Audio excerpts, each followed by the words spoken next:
दोस्त किताब और सही रास्ते, सोच अच्छी हो तो जीवन निखर जाता है, और ये चारों चीज़ खराब हो तो जीवन बिखर जाता है। आज वर्तमान की दोस्ती, सोच, जिंदगी और राहें हमारी हर तरफ से गलत जा रही हैं।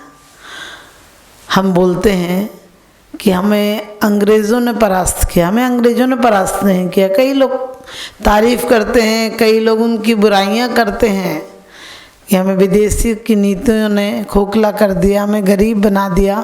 मैं कहती हूँ विदेश की नीतियाँ कैसे खोखला बनाएंगी, और विदेश की नीतियाँ हमें क्या बना सकती जब तक कि हमारा मन विदेशी ना हो जाए। मैकेले ने कहा है कि भारत अशिक्षित नहीं है।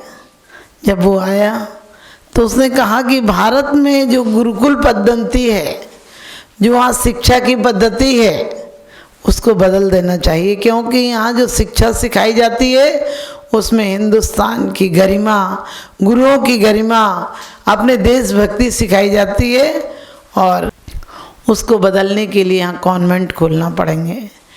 और सबसे पहली बात तो बहुत दिनों तक कॉन्वेंट नहीं चल पाए, लेकिन जब उसने ये नीति बना दी कि जिसके बच्चे, उसने नीति बना दी कि जिन अधिकारियों के बच्चे कॉन्वेंट में पढ़ेंगे उन्हें सरकारी नौकरियां दी जाएंगी। सोचो ये कितनी बड़ी राजनीति थी कि उन्हें नौकरियां दी जाएंगी। नौकरी के लोभ में लोग अपने बच्चों को पढ़ाएंगे और धीरे धीरे विदेशी हो जाएंगे। हम हमेशा कहते हैं कि अंग्रेज नहीं आते तो हमारी शिक्षा पद्धति अच्छी नहीं होती।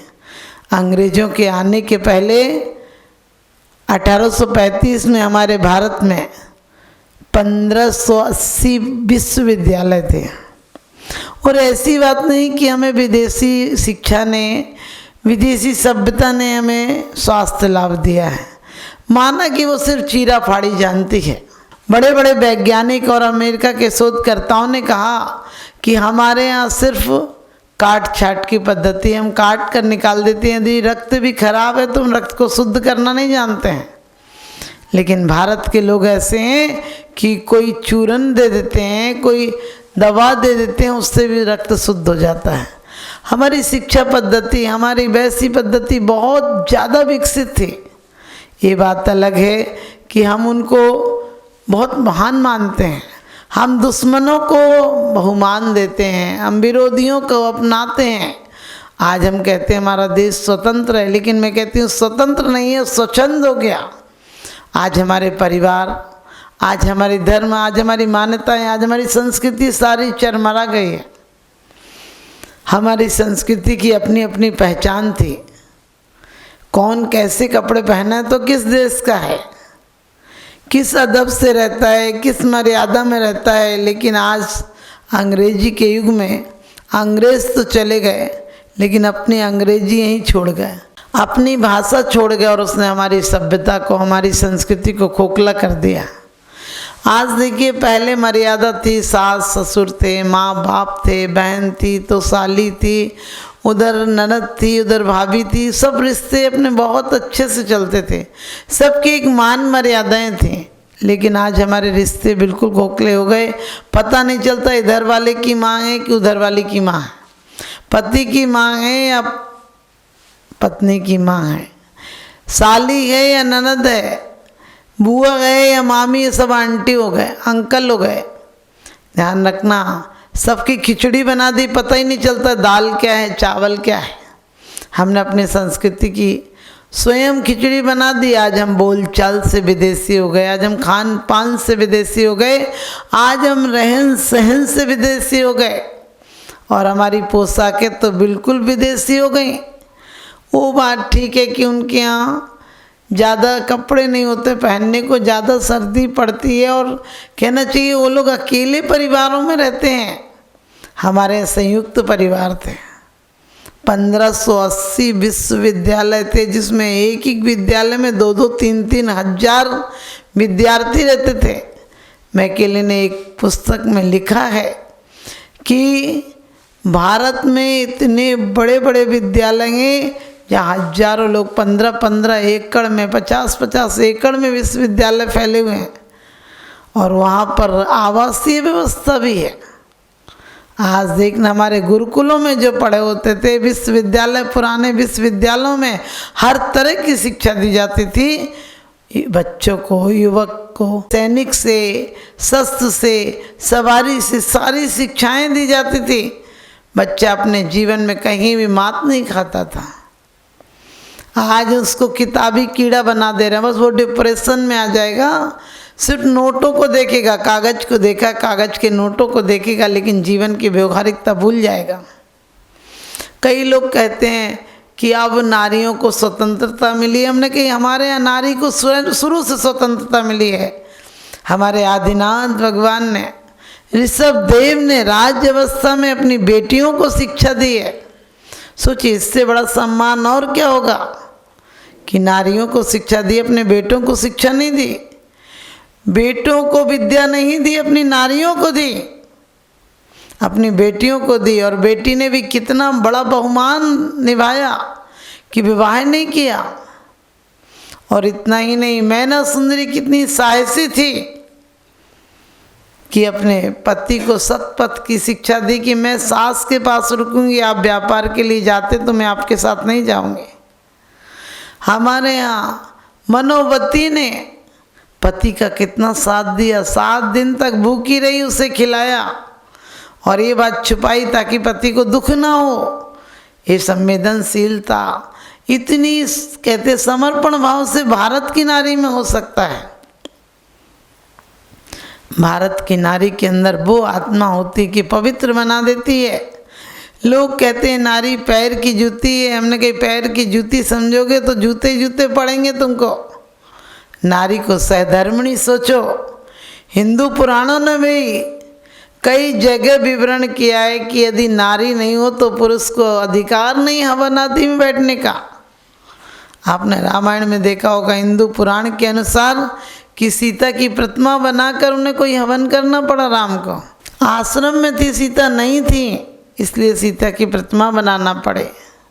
और एक क्षेत्र में नहीं, वासनाओं को लात मार देती है नारी।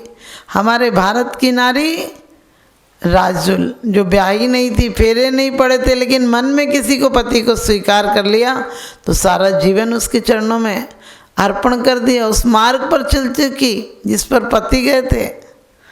भवनों को छोड़कर वन का आश्रय ले लिया और कहते हैं कि वो कांटों के पथ पर चली। लेकिन आज आप देखिए, आज सिर्फ स्वार्थ रह गया। इतना नहीं, लव कुश को क्या शिक्षा दी उन्होंने। आपत्ति काल में भी थी, इतनी परिस्थितियां विषम थी, लेकिन कभी आत्महत्या की नहीं सोची। क्योंकि धर्म हमें स्वाभिमान सिखाता है, धर्म हमें जीना सिखाता है। मात्र किताबों से कुछ नहीं मिलता है। माना कि किताबें माध्यम हैं, लेकिन किताबों से सब कुछ नहीं मिलता है। और इतना ही नहीं, अंजना ने तो कितना साहस का परिचय दिया। 22 वर्ष पति के ठुकराने पर 22 वर्ष तक पीहर नहीं गई। लेकिन बाप का दिल कितना छोटा होता है कि बाप ने घर पर नहीं आने दिया, सिर्फ अपनी प्रतिष्ठा के लिए। नर ने हमेशा से नारी को संक्लेशित किया है, नारी को दबाया है, नारी को पतित किया है, नारी को कोई स्थान नहीं दिया है। आज भी कहीं साइन करते हैं तो किसी की पत्नी, किसी की माँ, किसी की बेटी लिखना पड़ता है। क्यों? नारी में जान नहीं है क्या? 1500 से लेकर 1700-1800 तक विदेशों में, यूरोप में नारी वोट नहीं दे सकती है, नारी का बैंक में अकाउंट नहीं खुल सकता है। क्यों? क्योंकि नारी को कमाना था कि उसके अंदर चेतना नहीं होती है। और यही कारण था कि नारी को अकेले नहीं जाने दिया जाता था कहीं भी। नारी के साथ या तो पिता जाएगा, नहीं तो पति जाएगा, और पति भी नहीं होगा तो पड़ोसी के बेटों को साथ जाना पड़ेगा। बैंक अकाउंट उसका नहीं खुल सकता है, क्योंकि वो नारी के अंदर कोई शक्ति नहीं मानते हैं। जबकि साइंस कहती है कि नारी के अंदर एक सेल ज़्यादा है। 23 और 24 सेल मिलते हैं तब पुरुष का जन्म होता है, लेकिन 24 और 24 सेल मिलते हैं तब नारी का जन्म होता है। एक सेल उसके अंदर है, वो बहुत सकारात्मक काम करता है। एक सेल है अधिक, उसके कारण वो सहनशील है, गंभीर है, संवेदनशील है, वो मर्यादाशील है, वो अपनी जीवन की हर मर्यादा को, हर पहलू को अच्छे से निभाना जानती है। लेकिन हमने नारियों को क्या दिया है? द्रौपदी हो, अंजना हो, सीता हो, चंदना हो, सत्यवती के बारे में तो आता है हिंदू पुराण में कि मौत से, यमराज से लड़कर अपने पति को ले आई थी। और दुनिया में इतने व्रत हैं कि पत्नी रख ले तो पति की लंबी उम्र हो जाती है, लेकिन पत्नी के प्रति इतना भी कर्तव्य नहीं समझा कि एक आध व्रत तो बनाते कि पति रख ले तो पत्नी की लंबी उम्र हो जाए। लेकिन नहीं, हमारे भारत में हम कहते हैं, लेकिन भारत में भी नारियों को स्थान नहीं दिया।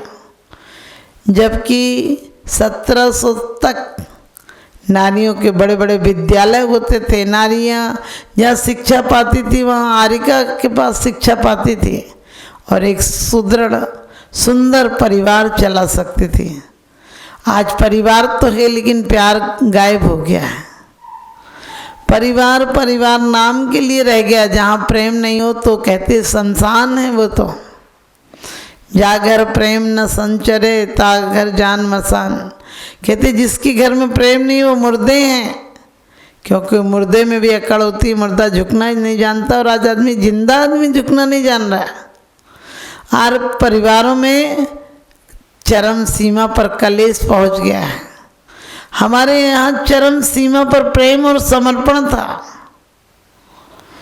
हमारी नारी को शुरू से सिखाया जाता था कि बेटा वो ही लोग सब तुम्हारे हैं ससुराल वाले और उन्हीं के बीच में तुम्हें रहना है।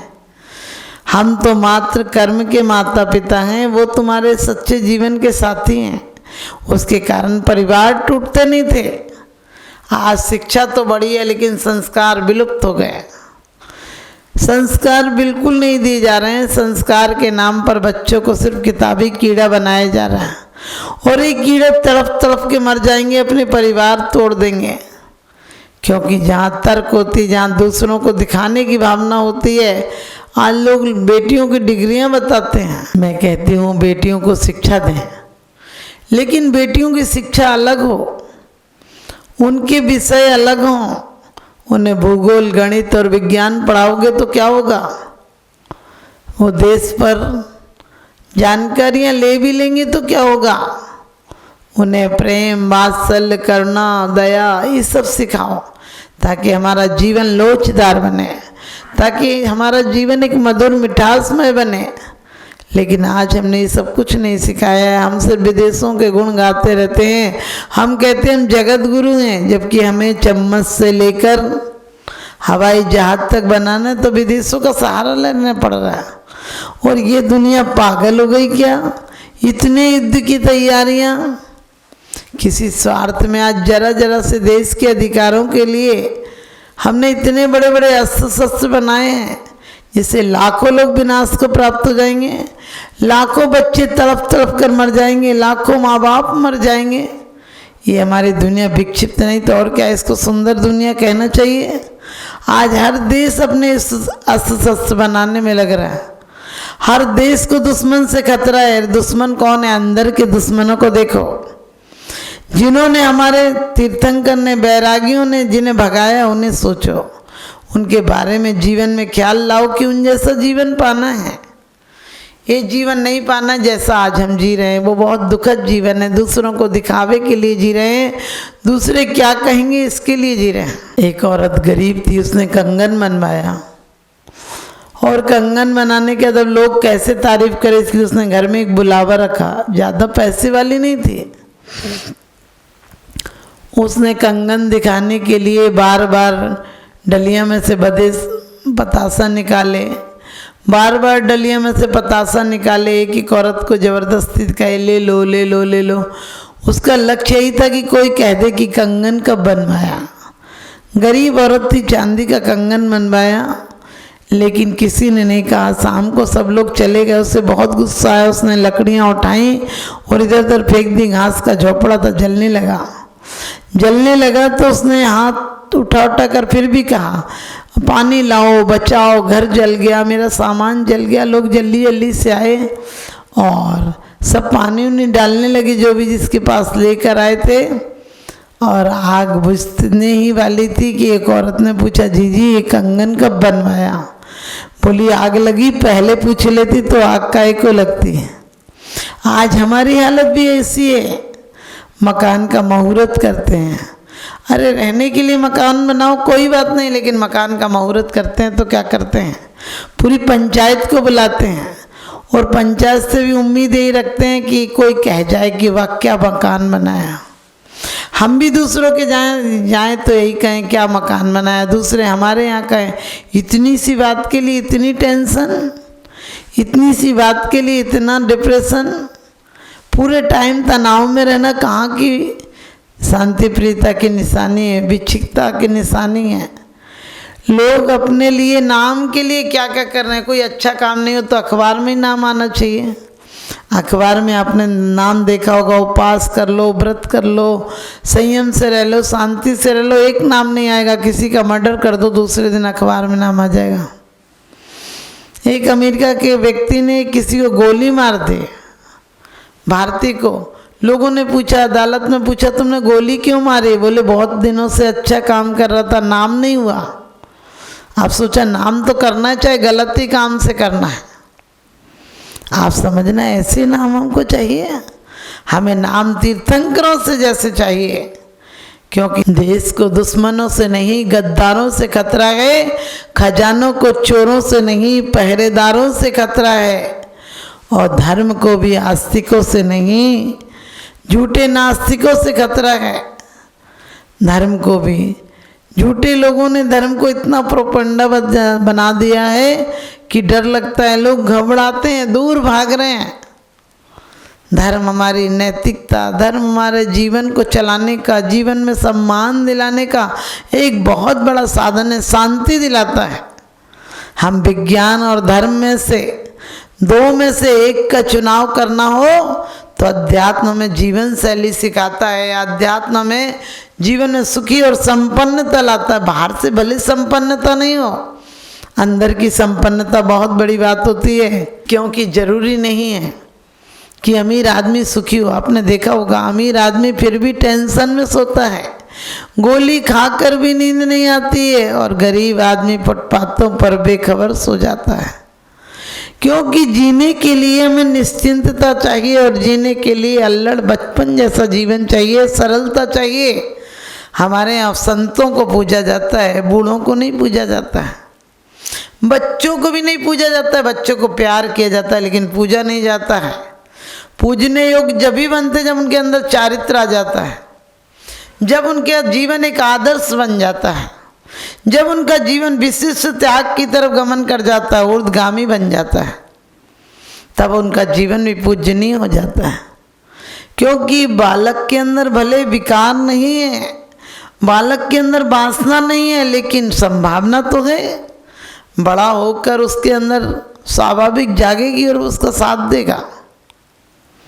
लेकिन जो संत हैं उनके अंदर अब अंकुर ही पैदा नहीं होगा। उन्होंने जीवन की सच्चाई को समझ लिया है। अहंकार इंसान को अंधा बना देता है और अपनी गलतियां भी दूसरों पर डाल देता है। यहाँ पर व्यक्तियों को अपनी खूबियां नजर आती हैं, दूसरों की कमियां नजर आती हैं। हमें अपने जीवन में वास्तव में किसी की कमियां नहीं देखनी, अपने देश राष्ट्र की संस्कृति बचाना है, देश को गरिमा दिलाना है। कितनी किताबें हैं, आज अंग्रेजी मातृभाषा की तरह हो गई है, और जो वीर जातियां हैं वो हमारे युद्ध में साथ नहीं दे पाती हैं, क्योंकि उनका कोई सम्मान नहीं है। हम शिक्षक को सम्मान देते हैं, शिक्षक क्या कर रहा है? शिक्षक पुराने पुलंदों को, पुरानी बातों को, इतिहास को, भूगोल को हमारे दिमाग में बैठा रहा है। अरे दिमाग में मत बैठाओ, दिल में प्रसन्नता लाओ, दिल में प्रफुल्लता लाओ, दिल में जीवन की ऐसी शैली बनाओ कि दुश्मन भी आ जाए तो दोस्त बनकर चला जाए। जीवन को इतना सुंदर बनाओ। हमने हमेशा से उदास, रुग्ण, क्रोधी, जिद्दी लोगों को प्रोत्साहन दिया। और ये क्रोधी, जिद्दी, आलसी, मक्कार, अनपढ़ लोग देश के शासन में आ जाएंगे, सत्ता में आ जाएंगे तो क्या होगा? इसका विनाश होगा। आपने देखा, आप मुस्कुराते हैं, कोई आपको धन्यवाद नहीं देता, कोई आपसे कारण नहीं पूछता, आप रोने लगो, सब आ जाएंगे संवेदनशीलता दिखाने के लिए।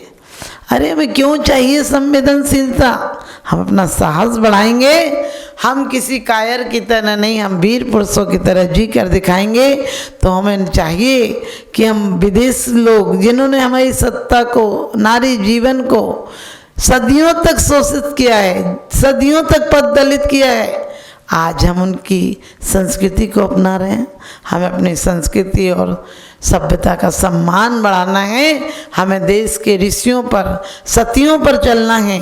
सती वास्तव में वो थी जो एक आदर्श हो जाती थी, बाद में कुरीतियाँ आई, सती को जला दिया जाता था। अरे सतियों को जलाना नहीं है, सतियों के द्वारा तो देश को जगाना है कि नारी के अंदर वो शक्ति है जो पुत्र को भी, पति को भी और भाई को भी और पिता को भी पवित्र कर देती है, उसका नाम रोशन कर देती है। तो आप सब अपने जीवन में, आप एक नारी एक धुरी है, नारी एक भूमि है, नारी एक बीज है जो कि अंकुरित हो जाए, संस्कार दे दे नारी तो परमात्मा बना सकती है। आप सब माताएं बहनें भी हमारी भारत की गरिमा रखने के लिए भारत के युवकों को सही दिशा दें, और अभी नहीं, गर्भ अवस्था से उन्हें संस्कार दें कि आने वाले संत, ऋषि और भगवंत बने। क्योंकि कहते हैं पूत जने तो ऐसा जन, पूत जने तो ऐसा जन के दाता के सूर, और नहीं तो माई यूं भली मति गवावे नूर, नहीं तो माई यूं भली मति गवावे नूर। तो आप लोग अपने नूर को पहचाने, हूर को पहचाने और परमात्मा को पहचाने, अपने बच्चों को बहुत संस्कार दें, हमारे भारत की गरिमा को, नाम को रोशन कर सकें। मेरा यही शुभाशीष।